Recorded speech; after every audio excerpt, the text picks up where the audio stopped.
அஸ்ஸலாமு அலைக்கும். Welcome to சஸ் கிச்சன். இன்றைக்கி நம்ம ஒரு ஸ்வீட் தான் பார்க்க போகிறோம். ஒரே ஒரு ஸ்பூன் நெய்யை வச்சு வாயில் கரையிற மாதிரி ஒரு சூப்பரான ஒரு ஸ்வீட் கோதுமை வச்சு செஞ்சு காமிச்சிருக்கேன். செம்ம சூப்பராக இருக்கும். கண்டிப்பாக ட்ரை பண்ணி பாருங்கள். செம்ம ஈஸி தான். இதை நீங்கள் 10 நாள் வரைக்கும் ஸ்டோர் பண்ணலாம் ஃப்ரிட்ஜில். செம்ம சூப்பராக இருக்கும். கண்டிப்பாக ட்ரை பண்ணி பாருங்கள். பிச்சு காமிக்கிறேன் எந்த அளவுக்கு சாஃப்டாக இருக்குது நீங்களே பாருங்கள். இப்போது எவ்வளோ சூப்பராக வந்திருக்கு பாருங்கள். நல்லா சாஃப்டாகவே இருக்கும். ட்ரை பண்ணி பாருங்கள். இப்போ வாங்க இந்த ரெசிபி எப்படி பண்ணலாம் அப்படின்றத பார்க்கலாம் வாங்க. அடுப்பில் ஒரு கடாய் வச்சுருக்கேன். அடுப்பு சிம்மில் இருக்குது. இதில் 1 கப் அளவுக்கு கோதுமை எடுத்துக்கலாம்.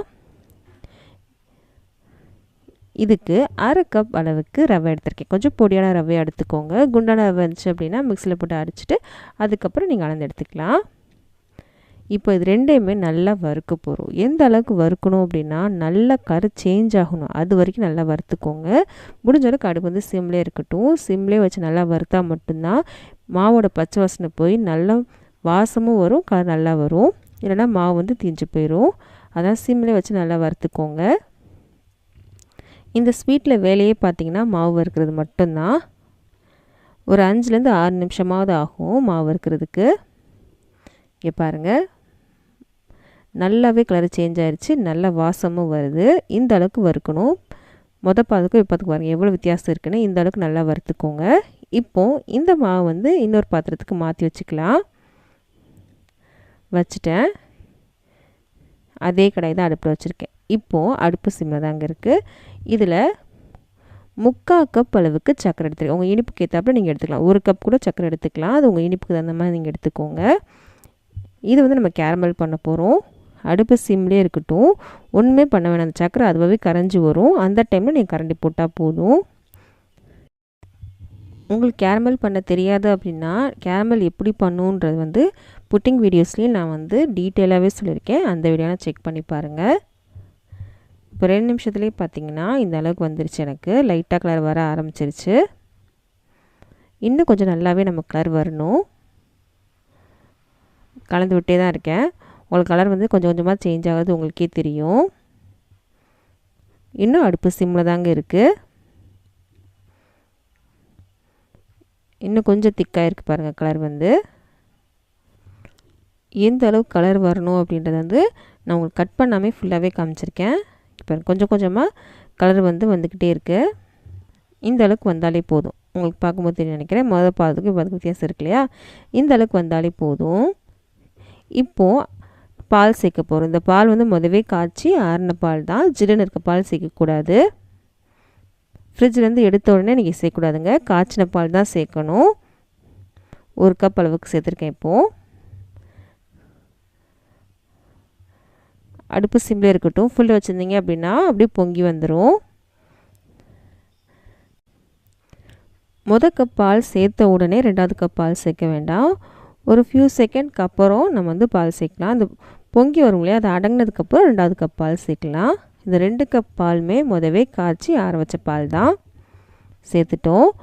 இப்போது கலந்து விட்டீங்க அப்படின்னா இந்த மாதிரி கட்டி கட்டியாக வர மாதிரி இருக்கும். நம்ம கேரமல் பண்ணியிருந்தோம்ல, இந்த மாதிரி கட்டி வர மாதிரி இருக்கும். இப்போ கீழே ஒட்டியிருக்கும். லைட்டாக அந்த மாதிரி எடுத்து விட்டிங்கன்னா வந்துடும். இந்த மாதிரி தான் வரும். ஒன்றும் பிரச்சனை இல்லைங்க. அப்படியே இந்த பாலில் கரைஞ்சி போயிடும். ஒன்றும் பிரச்சனை இருக்காது. இந்த மாதிரி வந்துருச்சுன்னு பயப்படாதீங்க. இந்த மாதிரி தான் இருக்கும். இந்த சர்க்கரை இந்த மாதிரி வந்துடும். இதில் நமக்கு ஏலக்காய் பொடி எதுவுமே தேவையில்லைங்க. இந்த கேரமலோட வாசமே சூப்பராக இருக்கும். இங்கே பாருங்கள், கேரமல் நல்லாவே கரைஞ்சிருச்சு.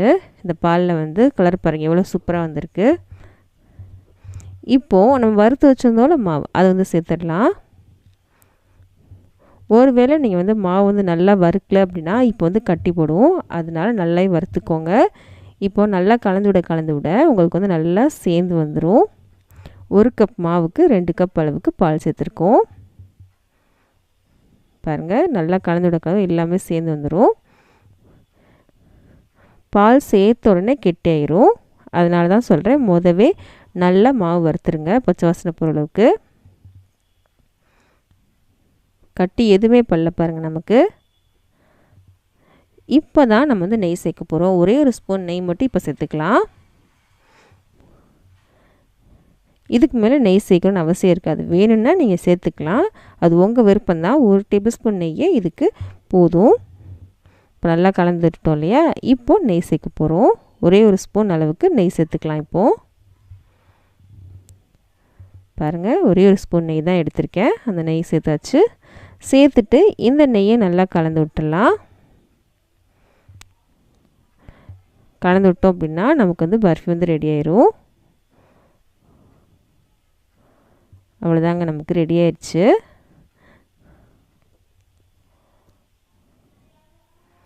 இப்போது இதை வந்து என்ன பண்ண போகிறோம் அப்படின்னா, செட் பண்ணுறதுக்கு இன்னொரு பாத்திரத்துக்கு மாற்றிக்கலாம். ஒரு பர்ஃபி பிளேட்டில் பட்டர் போட்டு வச்சுருக்கேன். பட்டர் இல்லை அப்படின்னா நீங்கள் வந்து கொஞ்சமாக நெய் தடவிக்கோங்க, எடுக்கிறதுக்கு ஈஸியாக இருக்கும். அப்படியே நம்ம சமப்படுத்திடலாம். எல்லாமே சூட்லேயே பண்ணிடுங்க, ஆற விட்டுறாதீங்க. நம்ம சமப்படுத்திட்டோம். இதை என்ன பண்ண போகிறோம் அப்படின்னா, ஒரு 10 நிமிஷத்துக்கு நீங்கள் ஃப்ரிட்ஜில் வைக்கலாம். இல்லை அப்படின்னா நீங்கள் வெளியே வச்சிங்கன்னா ஒரு அரை மணி நேரம் விட்டிங்கன்னா அதுவாகவே செட் ஆயிரும். இப்போ நான் ஒரு 10 நிமிஷத்துக்கு நான் ஃப்ரிட்ஜில் வச்சுக்கிறேன், செட் ஆகி வரணும் அப்படின்றதுக்காக. சீக்கிரமாக செட் ஆகி வரணுன்றதுக்காக தான் நான் ஃப்ரிட்ஜில் வைக்கிறேன். நீங்கள் வெளியே வச்சிங்கன்னா அரை மணி நேரம் விட்டுருங்க. ஒரு 10 நிமிஷத்துக்கு அப்புறம் இப்போ பார்க்கலாம். ஒரு 10 நிமிஷம் ஆயிடுச்சு. இந்த பேப்பர் அப்படியே எடுத்து நம்ம இன்னொரு பிளேட்டில் வச்சுக்கலாம். இப்போது இது மேலே நீங்கள் நட்ஸ் வைக்கிறதும் வைக்காமல் இருக்கிறதும் உங்கள் விருப்பம் தான். நான் வீடியோக்காக என்ன பண்ண போகிறேன் அப்படின்னா, சில்வர் பேப்பர் இருக்குல்லையா, அது வந்து ஒட்ட போகிறேன். அது ஆப்ஷனல் தான், வீடியோக்காக தான் நான் சேர்க்குறேன். உங்கள்கிட்ட இதிலலாம் ஒன்றும் பிரச்சனை இல்லை, நீங்கள் நட்ஸ் வச்சுக்கலாம். இல்லைனா அப்படியே நீங்கள் கட் பண்ணி சாப்பிடலாம், ஒன்றும் பிரச்சனை இல்லை, சூப்பராகவே இருக்கும். நான் இன்றைக்கி சில்வர் போட்டிக்கிறேன், வீடியோக்காக மட்டும்தான். இது பார்க்க அழகாக இருக்கணும் அப்படின்றதுக்காக தான். ஒட்டியாச்சு. இப்போது நம்ம கட் பண்ணிடலாம். உங்களுக்கு எந்த ஷேப் வேணுமோ அந்த ஷேப்பில் நீங்கள் கட் பண்ணிக்கலாம். அவ்வளோதான், சூப்பரான பர்ஃபி ரெடி ஆயிடுச்சு. இப்போ கட் பண்ணிடலாம். நம்ம கட் பண்ணிட்டோம். பாருங்கள் எவ்வளோ சூப்பராக வந்திருக்கு அப்படின்னு. வாயில் போட்டோடனே கரைஞ்சிரும், அந்தளவுக்கு ஒரு சூப்பரான ஒரு ஸ்வீட் தான், ஈஸியான ஒரு ஸ்வீட் தான். கண்டிப்பாக ட்ரை பண்ணி பாருங்கள், எல்லாத்துக்கும் ரொம்ப பிடிக்கும். இதுக்கு ஏலக்காய் தூள் எதுவும் தேவையில்லை, கேரமலோட வாசமே சூப்பராக இருக்கும்.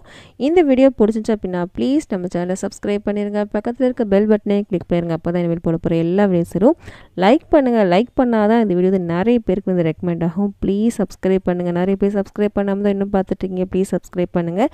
இந்த மாதிரி வீடியோஸ்லாம் உங்கள் ஃப்ரெண்ட்ஸ்க்கும் ஃபேமிலிஸ்க்கும் யாருக்காவது பிடிக்கும் அப்படின்னா அவங்களுக்கு இந்த வீடியோ ஷேர் பண்ண மறக்காதீங்க. நம்ம அடுத்த வீடியோவில் சந்திக்கலாம்.